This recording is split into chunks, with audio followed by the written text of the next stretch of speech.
On February 12, 1945, at the Red Cross building in Manila, Japanese soldiers herded over 40 refugees, men, women, and children, into a single room.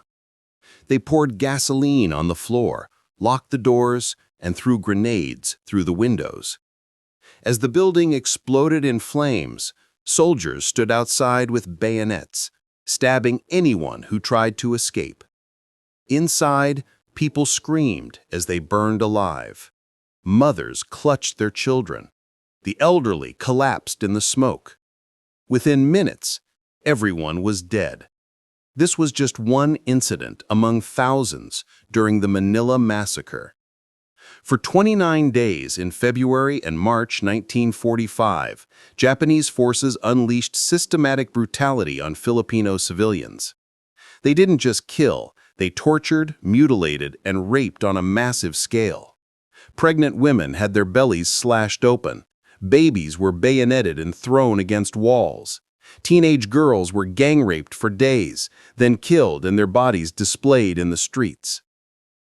Churches were turned into execution sites. Hospitals became slaughterhouses. By the time American forces liberated Manila, over 100,000 civilians were dead, and the city was destroyed. If this fills you with horror, if you can't believe humans are capable of such evil, then like this video, subscribe to our channel, and comment below. Share this so the victims are remembered. Because what happened in Manila wasn't just war, it was deliberate extermination of innocent civilians. Now let me take you back to February 1945, to the final days before Manila became a city of death. To understand the Manila Massacre, we must first understand the context of Japan's defeat in the Philippines. By late 1944, Japan was losing the war. American forces under General Douglas MacArthur had been steadily advancing through the Pacific, island by island, pushing toward Japan. In October 1944, MacArthur fulfilled his promise to return to the Philippines, landing on Leyte Island with a massive invasion force. The Japanese military was in chaos. Their navy had been decimated at the Battle of Leyte Gulf, the largest naval battle in history. Their air force was reduced to kamikaze attacks, and their ground forces were being pushed back on every front. By January 1945, American troops were advancing toward Manila, the capital of the Philippines and the cultural, economic, and political heart of the nation. Before the war, Manila had been known as the Pearl of the Orient, a beautiful city of wide boulevards, Spanish colonial architecture, and vibrant culture. It was home to over 800,000 people, including a large population of ethnic Chinese, Spanish mestizos, and Americans. General Tomoyuki Yamashita, the overall commander of Japanese forces in the Philippines, knew that defending Manila was militarily pointless. The city had no strategic value, and the Japanese army was outnumbered and outgunned. Yamashita ordered his troops to abandon Manila and retreat to the mountains of northern Luzon, where they could wage guerrilla warfare and delay the American advance. But Rear Admiral Sanji Iwabuchi, commander of the Manila Naval Defense Force, refused to obey Yamashita's order. Iwabuchi had approximately 17,000 Japanese sailors, naval troops, and Marines under his command. He was a fanatical officer who believed in the samurai code of Bushido, the idea that surrender was the ultimate disgrace and that death in battle was the highest honor. Iwabuchi decided to turn Manila into a fortress and fight to the death. He ordered his men to destroy all bridges, booby-trap buildings, and prepare for urban warfare. More ominously, he issued orders to eliminate all potential spies and collaborators, which in practice meant killing as many civilians as possible. On February 3, 1945, the first American troops entered the outskirts of Manila. They expected light resistance and a quick liberation. Instead, they encountered fierce Japanese opposition. Iwabuchi's forces had fortified government buildings, churches, hospitals, and schools. They had positioned artillery and machine guns in every major structure. and they had taken thousands of Filipino civilians hostage. As the battle began, Japanese troops started systematically executing civilians. The massacres were not random acts of violence. They were organized operations carried out according to orders. Japanese soldiers went door to door, dragging out families and killing them in the streets. They targeted anyone suspected of helping the Americans or supporting Filipino guerrillas. But in reality, they killed indiscriminately: men, women, children, infants, and the elderly. One of the first major massacres occurred in the Ermita and Malate districts of Manila on February 7 to 9, 1945. Japanese soldiers rounded up hundreds of Filipino civilians and herded them into buildings. They were told they were being relocated to safety zones. Instead, they were locked inside and the buildings were set on fire. Those who tried to escape were shot or bayoneted. In one building alone, over 100 people were burned alive. Similar atrocities occurred throughout the city. At the Dai Pak Lumber Company building, Japanese soldiers forced over 300 Filipino civilians into the basement, poured gasoline on them, and threw grenades. The explosion and fire killed everyone inside. At the Bayview Hotel, Japanese troops massacred over 400 refugees who had sought shelter there. They were machine-gunned, bayoneted, and their bodies mutilated. The Japanese also targeted hospitals and medical facilities, violating every rule of war. At the Philippine General Hospital, Japanese soldiers entered the wards and began executing patients in their beds. Doctors and nurses who tried to protect their patients were killed on the spot. At the San Juan de Diaz Hospital, one of the oldest hospitals in Manila, Japanese troops massacred over 300 patients, doctors, nurses, and refugees who had taken shelter there. The hospital was then set on fire. Religious institutions offered no sanctuary. At the Paco Church, Japanese soldiers executed over 300 civilians who had sought refuge inside. At the Manila Cathedral, one of the most sacred sites in the Philippines, Japanese troops killed dozens of refugees and desecrated the church. At the Santo Domingo Church, soldiers massacred over 3,000 people by machine-gunning them inside the church and then setting it on fire. Women and girls faced a particular horror. Japanese soldiers engaged in systematic rape on a massive scale. Women and girls as young as 12 were gang-raped repeatedly, often in front of their families. After the rape, many were killed and their bodies mutilated. Some had their breasts cut off. Others were bayoneted in the genitals. Pregnant women were targeted with special brutality. Their bellies were slashed open and their unborn babies ripped out. These atrocities were not isolated incidents. They were part of a deliberate campaign of terror designed to punish the Filipino population for supporting the Americans. Japanese troops believed that Filipinos were traitors who deserved to die. And in the final days of the battle, as defeat became inevitable, the violence escalated to genocidal levels. As the Battle of Manila intensified in mid-February 1945, the atrocities committed by Japanese forces became even more systematic and horrific. The Japanese were losing ground every day, but Admiral Iwabuchi refused to surrender. Instead, he ordered his men to kill as many civilians as possible before they died themselves. This was no longer a military operation, it was mass murder. One of the most notorious sites of massacre was Fort Santiago, a Spanish-era fortress in the Intramuros district that the Japanese had converted into a military prison and torture center. Throughout the occupation, Fort Santiago had been used to imprison, interrogate, and execute Filipino resistance fighters, suspect spies, and anyone the Japanese deemed a threat. By February 1945, the dungeons of Fort Santiago were packed with hundreds of prisoners. As American forces closed in, the Japanese decided to eliminate all the prisoners. On February 23, 1945, Japanese soldiers herded approximately 600 prisoners into underground cells that normally held only 100 people. The prisoners were packed so tightly they could barely move. The Japanese then sealed the doors and left them to suffocate.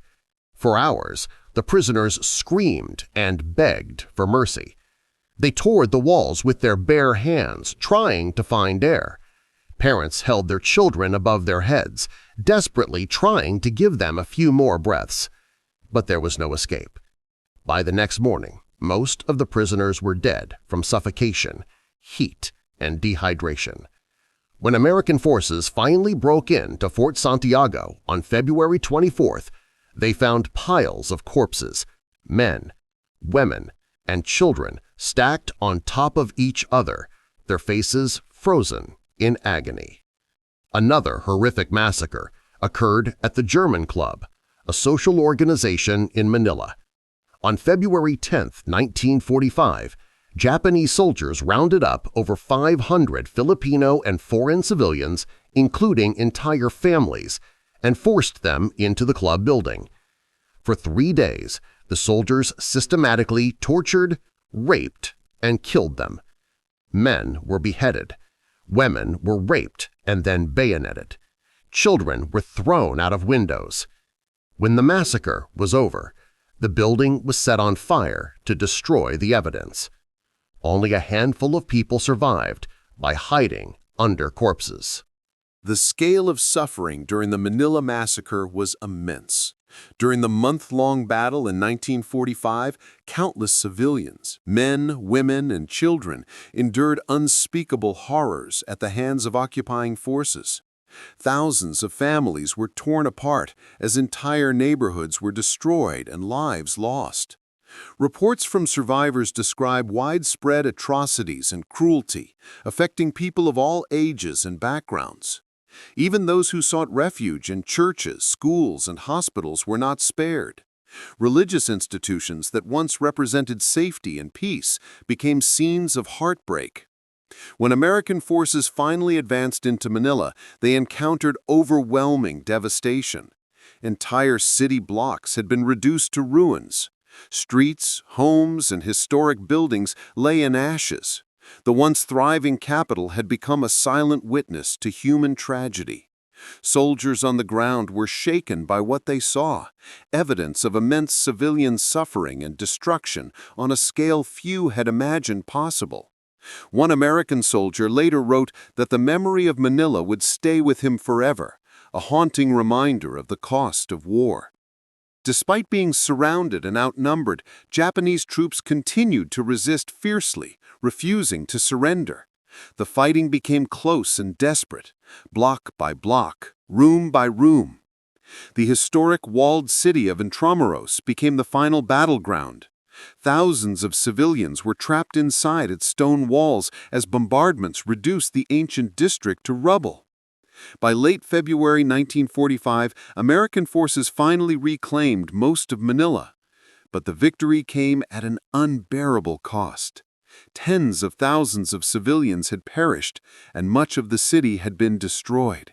The Manila Massacre remains one of the darkest chapters of World War II in the Pacific, a stark reminder of how war consumes not only armies, but entire nations and innocent lives. The final phase of the Battle of Manila was the assault on Intramuros, and it marked the climax of the massacre. By late February 1945, Admiral Iwabuchi and his remaining forces were trapped inside the ancient walled city, with thousands of Filipino civilians. American forces surrounded Intramuros and prepared for the final assault. General MacArthur, who had a deep personal connection to Manila and wanted to minimize damage to the historic city, initially hesitated to use heavy artillery. But the Japanese resistance was so fierce that he had no choice. On February 23rd, American artillery began a massive bombardment of Intramuros. For 3 days, shells pounded the ancient walls and buildings. The bombardment was so intense that it could be heard throughout Manila. Inside, the trapped civilians huddled in churches, cellars, and underground tunnels, praying for survival. But the Japanese soldiers showed no mercy. As the bombardment intensified, they accelerated their killing of civilians. At the San Agustin Church, one of the oldest stone churches in the Philippines and a UNESCO World Heritage Site, Japanese soldiers herded hundreds of Filipino refugees into the church and then set it on fire. Those who tried to escape were shot. At the Santa Clara Convent, Japanese troops bayoneted and shot nuns and refugees. The ancient Spanish-era buildings, which had stood for over 400 years, were destroyed in days. On February 26th, American infantry finally broke through into Intramuros. What they found inside was a scene of utter devastation. The narrow streets were choked with rubble and corpses. Buildings were collapsed, fires burned everywhere. And among the ruins, they found evidence of systematic massacre. In one basement, American soldiers discovered the bodies of 32 Filipino women and children. All had been bayoneted. In another building, they found a group of nuns who had been raped and then executed. Throughout Intramuros, the pattern was the same. Civilians huddled in shelters, executed just before the Japanese positions fell. The fighting continued for several more days. Japanese soldiers fought from the ruins, using sniper fire and suicide attacks to slow the American advance. Many Japanese troops committed suicide by detonating grenades or shooting themselves rather than surrendering. Admiral Iwabuchi himself committed ritual suicide on February 26th as American forces closed in on his command post. By March 3, 1945, the Battle of Manila was officially over. The Japanese forces had been completely destroyed.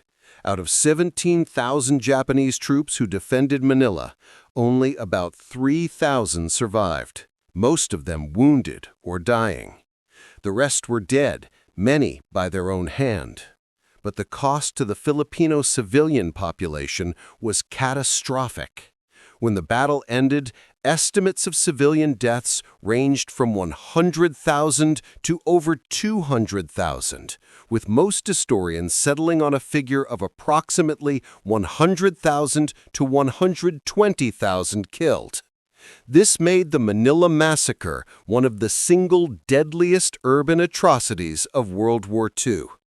The destruction of Manila was also staggering. The city, once called the Pearl of the Orient, was now a smoking ruin. Over 70% of the buildings in the city were destroyed or severely damaged. Intramuros, the historic heart of Manila, was almost completely obliterated. Only a few Spanish-era churches survived, and even those were heavily damaged. Manila became the second most devastated Allied capital of World War II after Warsaw. The cultural loss was immense. Centuries of Philippine history, art, and architecture were destroyed in 1 month. Irreplaceable Spanish colonial documents, artifacts, and buildings were lost forever. The Battle of Manila destroyed not just a city, but a significant part of Philippine cultural heritage.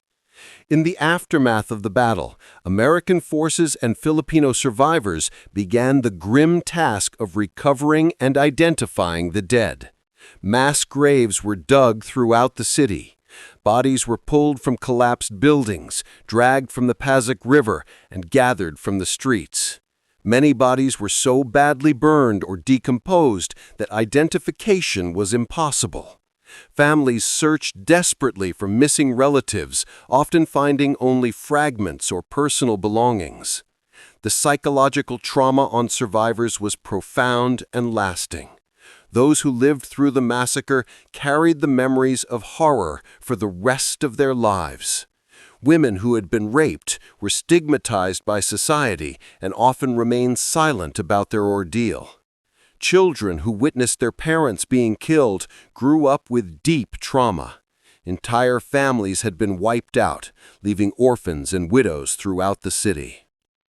The international community was shocked by the scale of the atrocities in Manila. Reports from American correspondents and photographs of the massacre sites were published worldwide. The systematic nature of the killings, the targeting of hospitals, churches, and refugees was clear evidence of war crimes. After Japan's surrender in August 1945, the Allied powers established war crimes tribunals to prosecute those responsible for atrocities during the war. the Manila Massacre became one of the central cases. After World War II ended, justice for the Manila Massacre became a priority for the newly established Allied war crimes tribunals. The scale and systematic nature of the atrocities demanded accountability.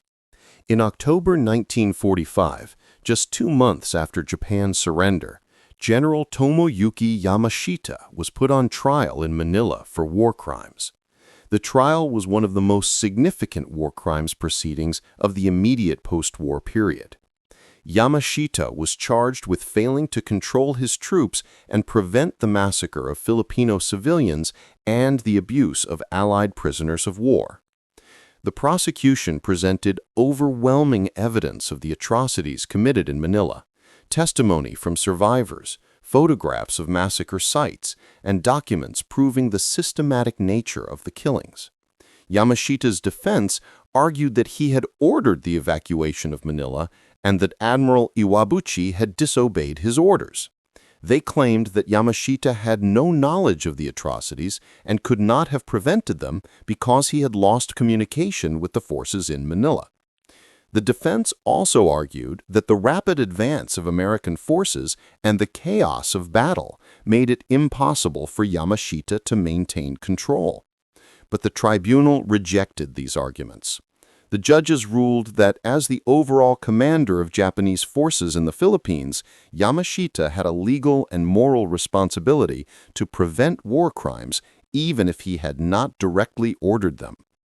This became known as the Yamashita Standard, or command responsibility, the principle that military commanders can be held accountable for crimes committed by their subordinates if they knew or should have known about them and failed to prevent or punish them. On December 7, 1945, Yamashita was found guilty and sentenced to death by hanging. His lawyers appealed to the U.S. Supreme Court, arguing that the trial had been unfair and that the legal standard was unjust, but the Supreme Court upheld the conviction. On February 23, 1946, Yamashita was hanged in Manila. His execution remains controversial to this day, with some historians arguing that he was a scapegoat for crimes committed by Iwabuchi and others over whom he had no real control. Admiral Iwabuchi, the commander who had directly ordered the defense of Manila and the killing of civilians, had committed suicide during the battle and thus escaped justice. Many of the Japanese officers and soldiers who carried out the massacres were also dead, killed in combat or by suicide. Of the approximately 3,000 Japanese troops who survived the Battle of Manila, many were too severely wounded to stand trial. In subsequent trials held in Manila and Tokyo, several Japanese officers were convicted of war crimes related to the Manila Massacre. Akira Muto, Yamashita's chief of staff, was found guilty of war crimes and executed in December 1948. Other officers received prison sentences, though many were released early during the 1950s as Cold War politics shifted priorities away from Japanese war crimes prosecutions. The question of justice for the victims of the Manila Massacre remains complicated. Unlike the victims of the Holocaust or other well-documented atrocities, the victims of Manila have received limited international recognition. For decades, the massacre was overshadowed by other events of the war. In Japan, the atrocities in Manila are rarely mentioned in textbooks, and many Japanese citizens remain unaware of what happened. In the Philippines, the memory of the massacre has been preserved through memorials, museums, and survivor testimonies. The Memorare Manila 1945 Foundation was established to document the atrocities and honor the victims. Memorials have been erected at key massacre sites, including Fort Santiago, Intramuros, and the Manila Cathedral. Every year, on February 3rd, the anniversary of the Battle of Manila, ceremonies are held to remember the dead. But for many survivors and their descendants, the wound has never fully healed. The trauma of the massacre has been passed down through generations. Families still search for information about relatives who disappeared during the battle. and the question of why such brutality occurred continues to haunt Philippine society. The Manila Massacre raises fundamental questions about war, humanity, and justice. Why did Japanese troops commit such extreme atrocities against civilians? Part of the answer lies in the militaristic ideology and brutal training of the Japanese imperial forces. Soldiers were taught that surrender was disgrace and that death in battle was the highest honor. They were also indoctrinated with a sense of racial superiority and contempt for other Asian peoples, whom they saw as inferior. The massacre also reflects the desperation and nihilism of a defeated army. By February 1945, Japan had clearly lost the war. The soldiers in Manila knew they were going to die. Admiral Iwabuchi's decision to fight to the death and take as many civilians with him as possible was an act of nihilistic rage. If Japan could not win, then everything would be destroyed. The legacy of the Manila Massacre extends far beyond World War II.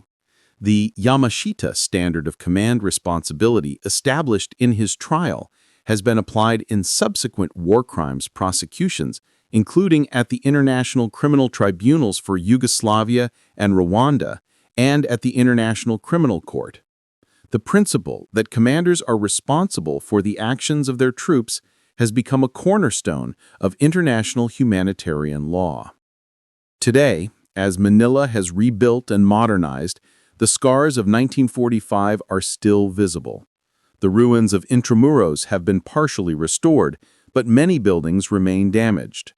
The Manila Cathedral was rebuilt, but it lacks the grandeur of the original. And in every corner of the city, there are memorials, plaques, and monuments reminding residents and visitors of the massacre. The story of the Manila Massacre is a reminder that war crimes are not distant history. They are events within living memory, with survivors and descendants still seeking recognition and justice. It reminds us that the thin veneer of civilization can be stripped away and ordinary soldiers can become perpetrators of atrocities. And it reminds us that remembering these crimes is not about dwelling on the past, but about ensuring they never happen again.